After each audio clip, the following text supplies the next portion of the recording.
Museum Negeri Bengkulu didirikan pada tanggal 1 April 1978, mulai berfungsi sebagai museum pada tanggal 3 Mei 1980, menempati lokasi sementara di belakang Benteng Batoro.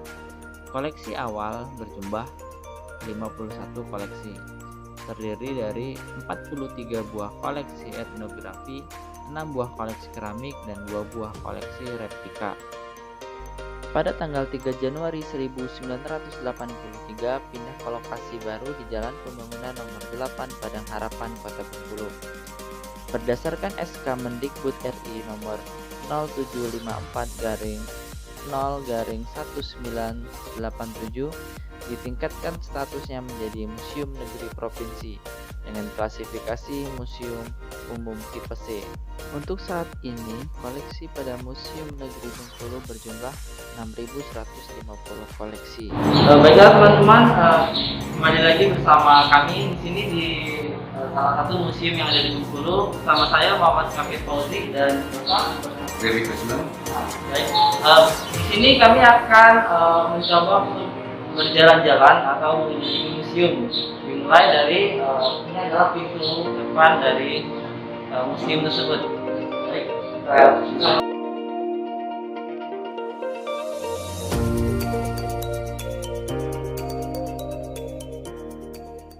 Ya, kita lihat sini adalah peta Provinsi Bengkulu.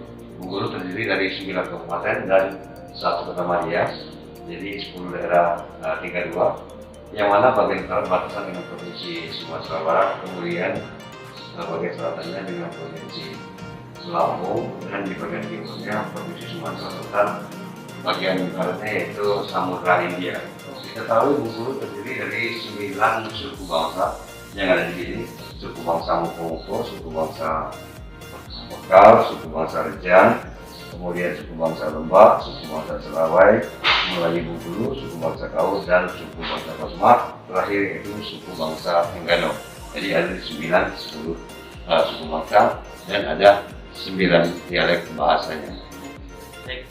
Berarti untuk Bengkulu ini berdirinya tahun berapa Pak? Kalau kami boleh tahu.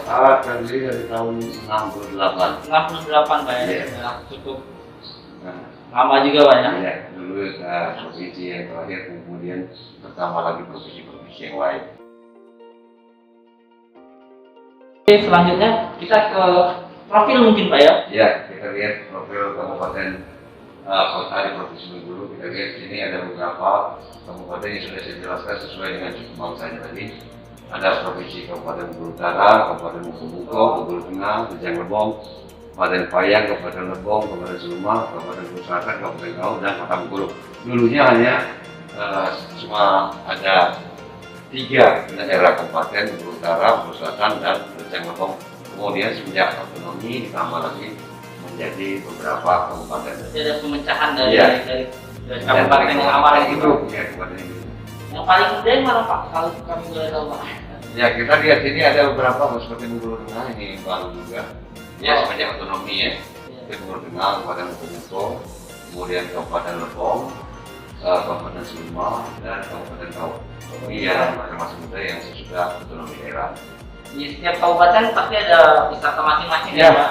daerah Bengkulu kita ketahui bahwa Bengkulu garis pantainya sangat Panjang Pak. panjang sekali, sekitar lebih kurang 550-an. Berarti Bengkulu di pinggiran pantai Samudra Indonesia. Kita ketahui beberapa daerah itu banyak sekali tempat wisata-wisatanya. Seperti kita ketahui daerah Bengkulu Tengah, Kabupaten Bengkulu Utara, kemudian juga di Kabupaten Payang. Itu kan ada beberapa yang terkenal dengan bunga langka. Bunga langka ya. Kita ketemui yaitu Bunga rafflesia Pak ya. Payang rafflesia ya.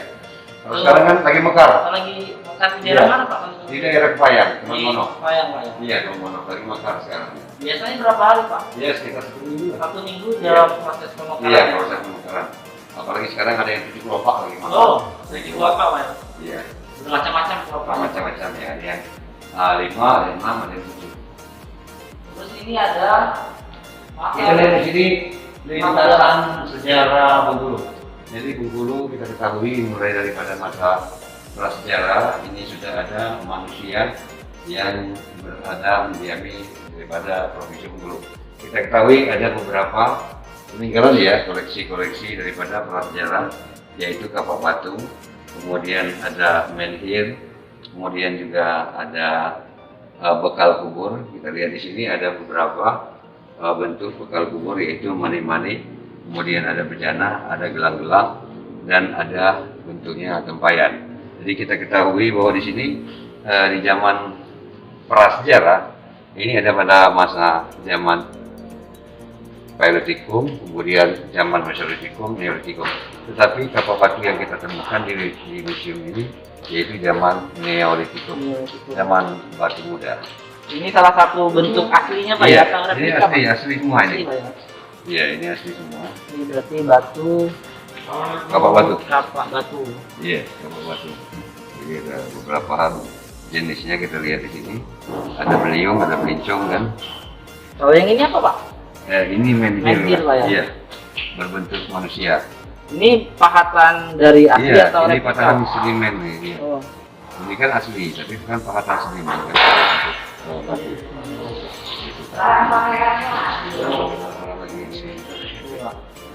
Ini tempayan. Tempayan. Sekarang, sekarang dulu. Oh, sekarang. Ya. Apa boleh kita jelaskan ini? Boleh Pak. Oh, ya. Ini adalah jenis namanya negara Perunggu. Kita ketahui pada masa prasejarah itu ada zaman Perunggu. Ini adalah suatu peninggalan yang ada di Provinsi Bengkulu. Bentuknya adalah bentuk bejana, yang mana kegunaan daripada negara ini biasanya digunakan untuk keperluan pemberi semangat pada masa perang. Oh, seperti Ya. drum atau Iya, gamelan. drum. Nah, biasanya di sini ada bermacam-macam bentuk daripada negara. Kebetulan ini adalah bentuk matahari. Oh, bentuk. Iya. Tapi ada Kemudian beberapa ada jenis. beberapa jenis lagi, sebenarnya ada bentuk seperti kakak. Oh. Mereka tujuannya untuk meminta hujan biasanya. Untuk Iya. ritual dulu. Iya. Ini termasuk untuk ini dari budaya Lombok masa prasejarah. Baik. Kita selanjutnya ke Pengaruh Islam. Seperti daerah-daerah lain juga pada abad ke-17 Islam juga sudah masuk Bengkulu. Kita lihat ada beberapa pengaruh Islam dengan kita lihat peninggalan-peninggalan yang ada yang di Provinsi Bengkulu. Kita ketahui ada beberapa peninggalan Islam yaitu guci, kemudian kebiasaan daripada orang Bengkulu yaitu geletak kaca. Biasanya mereka menggunakan geletak kaca yaitu untuk menyirami ke kuburan. Oh, Kemudian iya ke ziarah kuburan. Kemudian ada beberapa macam lagi kita lihat cawan ini tempat berenang. Kemudian ada piring keramik, dan juga ada tulisan Arab yang di atas apa namanya itu kayu.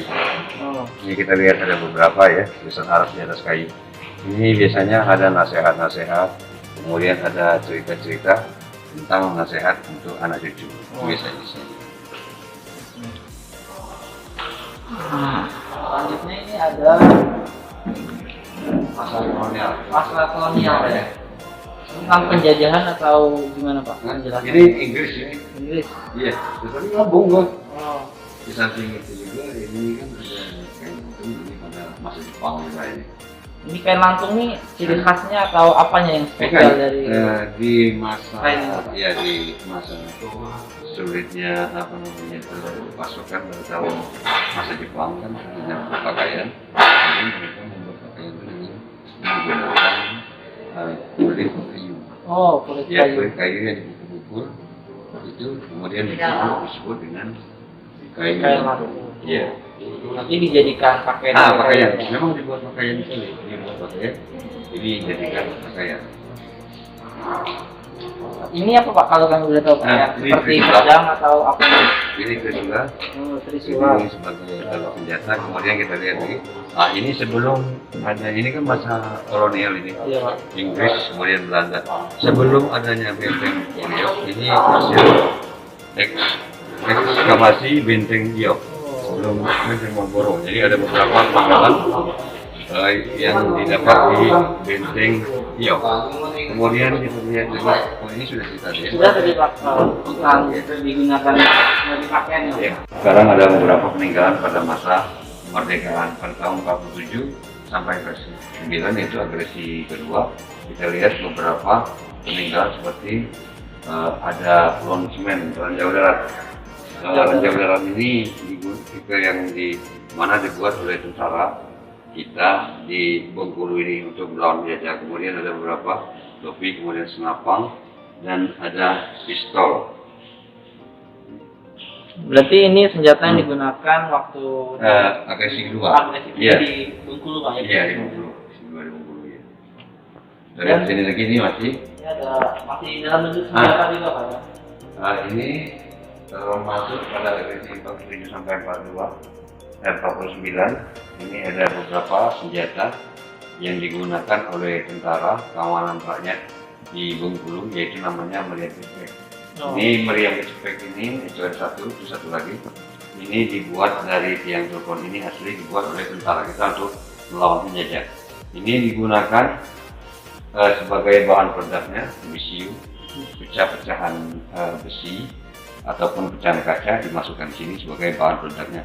Besi juga termasuk sebagai untuk istilahnya berguna melawan penjajah. Berarti ini dirakit sendiri oleh masyarakat Bengkulu Iya, Pak ya? oleh masyarakat tentara Bengkulu dulu pada waktu itu untuk Melawan penjajah Pak. Namanya meriam kecek, dibuat dari tiang telepon. Sederhana tapi Iya. membantu Pak. Membantu itu lumayan, bisa mematikan juga itu. Senjata mematikan. Iya. Selanjutnya Ini kita ada ke mana, ini. Pak? Ini ada replika tongkat ular, ya. Presiden pertama Bengkulu, Inggris, tahun 1952. Ini replikanya, Joseph Harlow Esquire. Replika tongkat raja. Iya, raja begini. Ini kalau saya jelaskan ya. Oke. Ini tongkat ular yang mana badannya terbuat dari bambu, kepalanya itu dari emas. Ini adalah replika tongkat ular 6 Ini adalah hadiah ataupun suatu kenang-kenangan yang diberikan oleh raja-raja Bengkulu, tapi kita tidak tahu siapa rajanya. Pada waktu itu raja masih banyak sekali, tahun 1752 yang diberikan kepada Joseph Harlow Esquire, presiden pertama Bengkulu. Beliau habis masa jabatannya di Bengkulu, oleh raja Bengkulu memberikanlah suatu kenang-kenangan yang namanya tongkat ular. Ini bentuknya Pak ya, seperti Iya. benar-benar ular dan kepalanya emas Pak ya? Iya, kepalanya dari emas, dia bentuk ular. Itu badannya. Kita lihat salah satu yang di sini adalah pakaian pengantin. Jadi ada pengantin Melayu Bengkulu. Kita lihat di sini ada beberapa. Kita lihat macam di sini ada pakaian pengantin pria, yaitu baju jas, kemudian menggunakan kain, yaitu kain benang emas yang bernama Tajung Bedompak. Ya. Kemudian kita lihat lagi ada menggunakan gestar, kemudian menggunakan di sini kalungnya, kemudian ada keris lapang atau bandul yang digunakan oleh pengantin. Kemudian ada beberapa penting yaitu sama dengan ikat pinggang. Ini khusus digunakan oleh wanita. Kita lihat lagi di sini ada pinggangnya, kemudian ada baju itu baju khusus pria ya. Ini kita lihat baju bertabur, kemudian ada kain baju berlompak yang emasnya dan menggunakan itu adalah celana dasarnya ya. Hijau. Iya. Ada di sini lagi. Ada beberapa perhiasan kepala nih. Nah,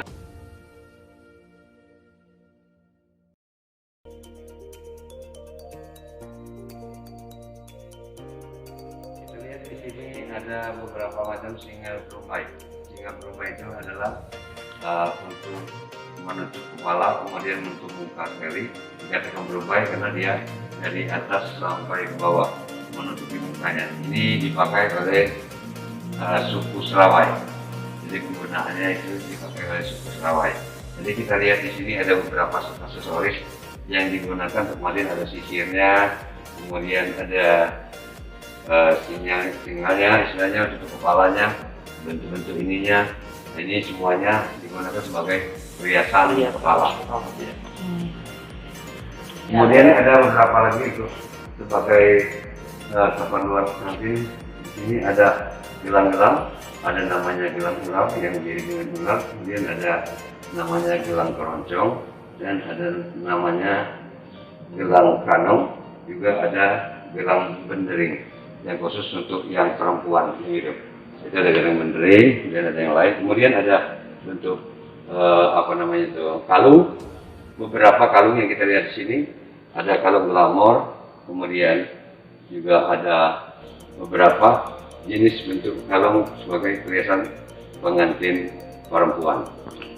Untuk bahannya sendiri itu ada beragam ya, dari logam. perak atau logam. Ada yang logam biasa, kemudian ada juga perak, dan dulunya juga ada yang menggunakan emas. Iya.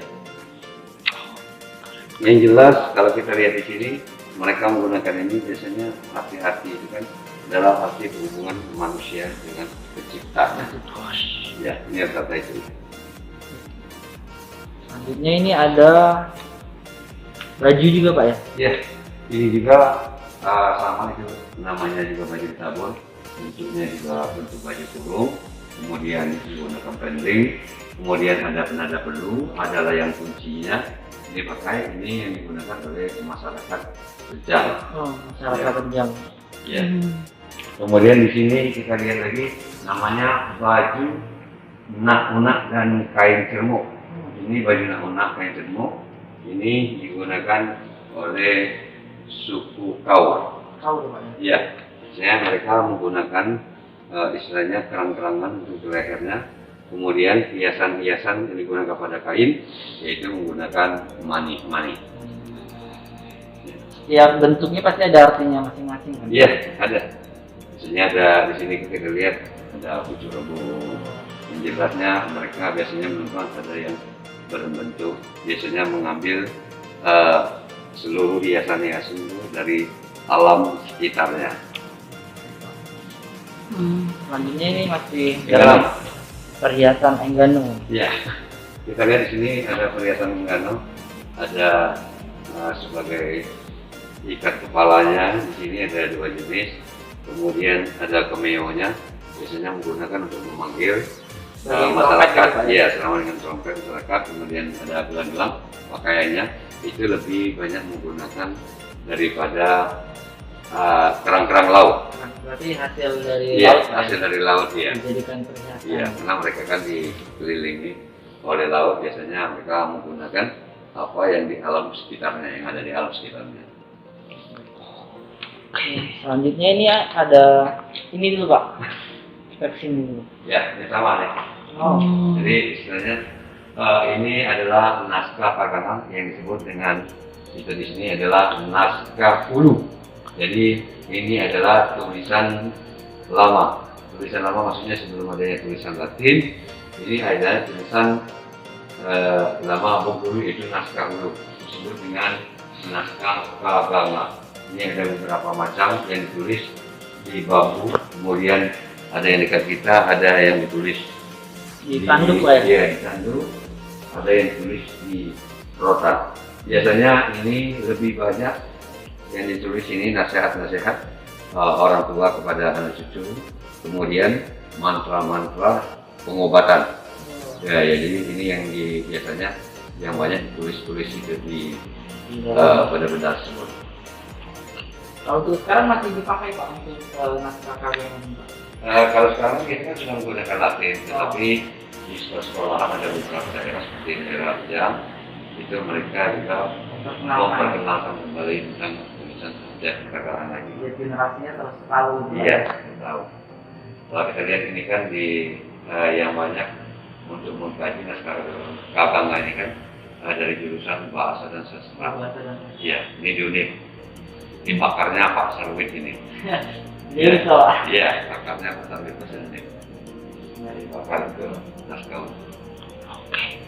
Ini termasuk salah satu juga Pak ya? Ini masih di dalam. Iya, sama. Tapi ditulis di media bambu Pak? Iya, di meja bambu semua ini. Tulis di meja bambu. Ini tentang pengobatan kan? Oh.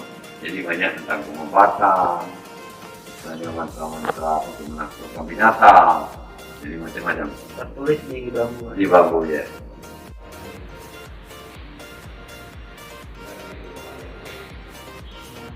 Yang namanya keramik itu adalah bahan pecah belah yang terbuat dari tanah liat, bebatuan, ya. Kemudian kita lihat di sini ada beberapa keramik peninggalan Cina, yaitu ada piring, kemudian ada sendok, kemudian ada bowl, yaitu tempat makanan. Kita lihat di sini ada beberapa jenis juga sama piring dan tempat Guci-guci. ya guci-guci. Proses pembuatannya di Bengkulu ini, Pak? Ya, ini seluruh ini keramik Cina, berasal dari Cina. Oh. Jadi dibuat di daerah Cina, jadi bukan dari Bengkulu. Kita lihat ada beberapa keramik di sini, ada keramik Cina, kemudian ada keramik Thailand, keramik Jepang, ada juga keramik dari Eropa. Tetapi kita lihat di sini bukannya kita lihat bagaimana keramik itu bisa ada di Bengkulu, kan itu yang paling penting. Dan kita urut dari sejarahnya bahwa semenjak abad pertama, ya abad pertama itu sudah ada hubungan dengan negara-negara lain. Jadi Bengkulu sudah ada hubungan dengan negara-negara luar. Dengan ditemukannya keramik ini kita menandakan, karena keramik ini ada yang abad ke-14, ada yang abad ke-16. Kita lihat di sini ada beberapa tempayan dari Thailand. Ini kan menandakan bahwa Bengkulu pada masa lalu sudah ada hubungan perdagangan di Bengkulu. Berarti termasuk juga Bengkulu adalah jalur perdagangan di Asia. Salah satu perdagangannya yaitu tentang keramik dan guci ini, Pak ya? Iya, rempah-rempah kalau di sini dulu, Pak. Iya. Ini adalah istilahnya sebagai alat barter ataupun sebagai bahan perdagangan. Oh. Ya, karena kita lihat di sini seperti di sini ada tempayan. Tempayan ini biasanya digunakan kalau dulu rumah-rumah Bengkulu, rumah-rumah tinggi, biasanya ini juga digunakan sebagai tempat air kita cuci kaki mau masuk ke rumah. Ataupun juga diletakkan di bagian dapur. Ini juga digunakan tempat beras ataupun juga tempat tempoyak kalau di Bengkulu. Sebagai tempat penyimpanan gitu ya? Iya, penyimpanan makanan. Beragam di sini, Pak ya? Iya.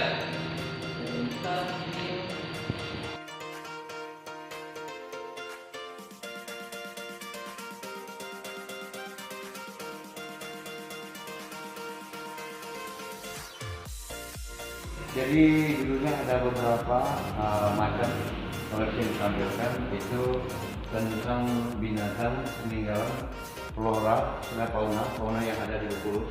Seperti kita ketahui ini ada beruang madu, kemudian ada terenggiling, juga ada kucing hutan, dan ada beberapa biawak, ular yang ada ditemukan di Provinsi Bengkulu. Kemudian kita lihat lagi ada beberapa hasil biota laut. Nah, di sini ada penyu, ya. Karena di Bengkulu kita ketahui lautnya sangat luas sekali.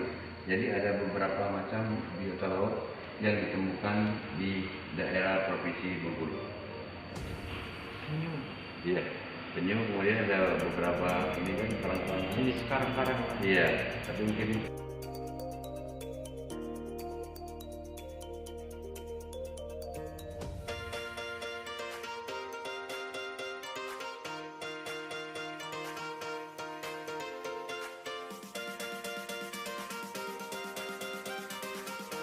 tradisional kita ketahui perkembangan kehidupan manusia dalam lingkungan hidupnya ada yang meramu, berburu dan bercocok tanam.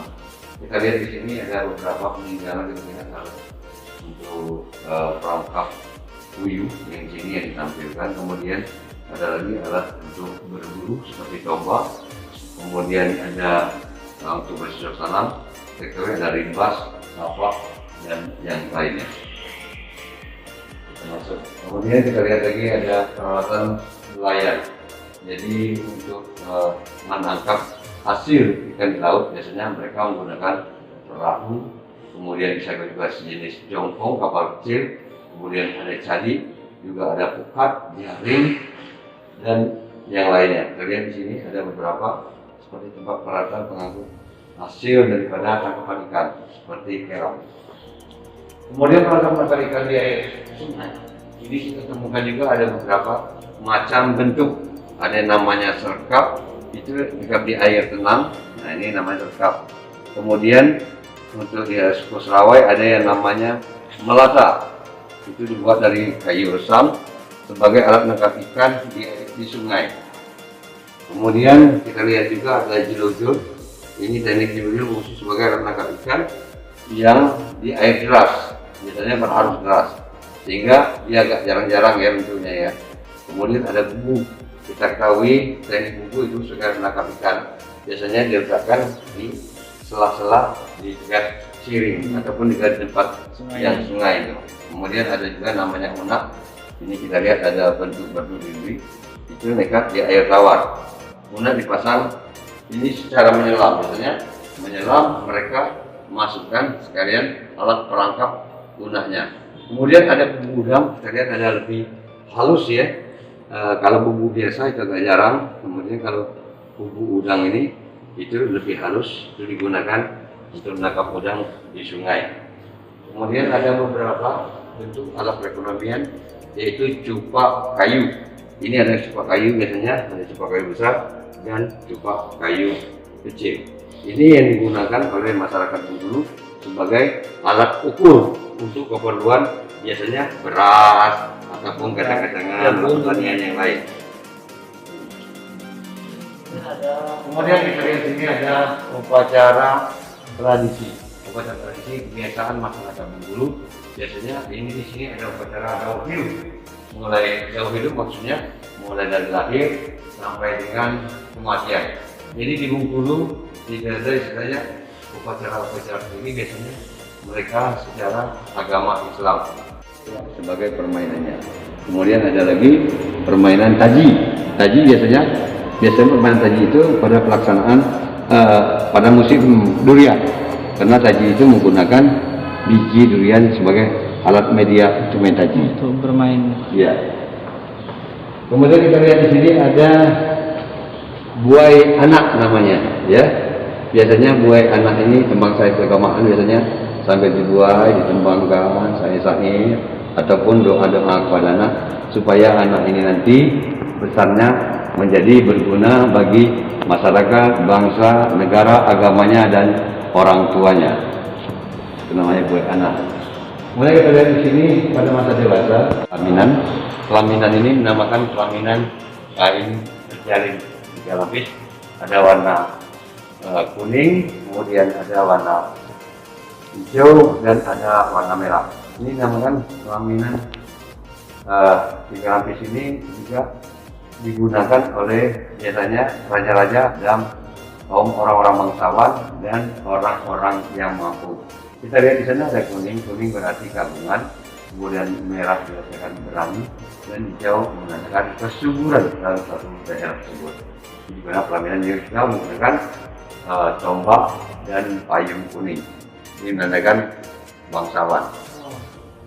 Karena bilik pengantin ini betul-betul 7 lapis yang digunakan pada bilik pengantinnya.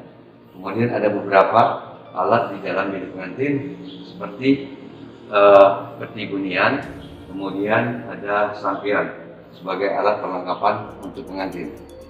Di bilik pengantin ini biasanya juga ada beberapa macam makanan, tetapi ini tidak ditampilkan di sini. Ini karena di sini juga ada anyaman tradisional yang dibuat dulunya untuk keperluan mereka sehari-hari, juga untuk keperluan mereka sebagai untuk seladang, kemudian juga keperluan untuk di dapur. Jadi ada beberapa macam bentuk anyaman ini terbuat dari bambu dan juga ada yang terbuat dari rotan. Kita lihat di sini ada keranjang piring, biasanya mereka menggunakan untuk mengangkat piring. Kemudian bandak untuk alat pertanian, dan ini juga sebagai alat pertanian. Kemudian kita lihat di sini ada namanya kepek. Nah, ini kepek ini sejenis tas.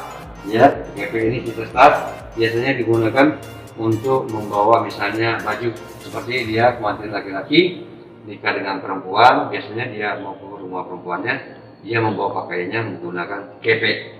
Kepek itu ada tas. Jadi ini juga kita lihat ada beberapa macam sebagai alat perlengkapan dapur dan juga digunakan sebagai alat untuk upacara tradisional seperti perkawinan. Ini sama seperti Masih anyaman semua Pak? Iya, anyaman semua. Untuk memenuhi kebutuhannya sebagai pakaian di Bengkulu juga ada dulunya, yaitu kain tenun. Jadi kain tenun ini ada beberapa hal yang dibuat secara ATBM, alat tenun bukan mesin. Jadi ada beberapa ciri khas daripada kain tenun ini. Ada yang dibuat di Tiongkok, itu bernama kain sepet. Kemudian ada yang di Bengkulu Selatan, Serawai, itu adalah kain Bengkulu Dewan, yaitu untuk ikat kepala seperti ini. Jadi ada beberapa kain, kemudian ada untuk sampangnya karena sampang putih, kemudian ada juga kain curak sebagai kain sampah. Kita lihat di sini masih menggunakan istilahnya baik warna atau bentuk itu secara tradisional. Jika lihat pakainya ini kita sorot aja saja. Ya kan, ada seluang mudi, ada unas buku, kain ragitam, cindo suli. Dan itu ada artinya Iya. Tapi yang jelas bentuk daripada motif-motif ini biasanya mereka melihat daripada sekitar alam yang ada, dan juga biasanya mereka membuat seperti pohon-pohon ayat apa itu kan hubungan manusia dengan sang penciptanya. Berikut merupakan bahan-bahan dan alat-alat yang digunakan untuk menenun pada saat itu di kota Bengkulu. Salah satu di kota Bengkulu ini namanya kain besurek. Kain besurek ini yaitu besurek artinya bersurat kalau kata bahasa Indonesia. Di sini kita lihat ada beberapa motif bentuk besurek di kain besurek ini. Bentuk motifnya itu huruf Arab, tetapi disebut dengan huruf Arab gundul. Huruf Arab ini tidak beraturan dan tidak mempunyai arti. Ini di sini. Kemudian ada juga bentuk-bentuk daripada selain kain besurek ini digunakan untuk menutup jenazah. Juga ada kain besurek ini yang berbentuk destar. Nah, ini destar ya. Ini destar ini ada dua, kemudian ada sini lagi destar lagi. Ini destar besurek yang bernama kucing duduk. Nah, ini ada beberapa jenis. Kalau yang lama itu jadi kain besurek ini ada dua. Ada warna biru, kemudian ada warna merah tua. motifnya tetap Arab gitu Pak? Ya, itu tradisional. Kita ketahui bahwa di sini seperti ada gendang panjang, kemudian rebana. Nah, ini serunai yang biasa digunakan pada upacara adat yang ada di provinsi Bengkulu. Jadi biasa ya kayak itu kan ada walaupun pengaruh gitar gambus dari luar, tapi kan itu kan pengaruh luar, tapi sudah menjadi musik tradisional Bengkulu. Ini adalah barong landong, memang mirip dengan Belanda tapi bukan Belanda. Ini barong landong yang berwujud seperti boneka besar, ya, boneka besar istilahnya orang besar kata kita menggunakan. Dia berpakaian pengantin tradisional, jadi dengan beberapa aksesoris. Ini biasanya digunakan pada upacara-upacara tertentu, seperti biasanya panen padi, kemudian ada upacara-upacara misalnya keagamaan. Ini kan yang digunakan sebagai untuk permainan. Jadi dimasukin orang atau Iya, dimasukin dijunjung. Oh. Iya, jadi dijunjung sambil menari gitu. Ada orangnya nggak? Iya, orang yang masuk dalam sambil menari. Beberapa mata uang. Ya, jadi ini disebut dengan koleksi numismatika di Bengkulu. Kita lihat ini ada beberapa uang mata uang jagung namanya. Mata uang jagung ini pada zaman Inggris Banten dulu, ini ada sebagai alat tukang yang sah. Ini dibuat dari logam, bentuknya kecil-kecil seperti jagung. Kemudian ada uang VOC, juga ada uang pada masa kolonial. Kemudian kita lihat di tahun 47 sampai 49 sulitnya pasokan uang di Bengkulu, jadi masing-masing daerah ini dipersilakan untuk membuat mata uang sendiri. Di Bengkulu dinamakan mata uang PMR. Ini PMR artinya persediaan makan rakyat. Jadi ada kita lihat sini uang PMR ada yang Rp500. Ini dibuat di Bengkulu di daerah Curug Ini beberapa contoh mata uang PMR. Ya. Di Bengkulu kita masih bersyukur, kita masih bisa menemukan mesin cetaknya.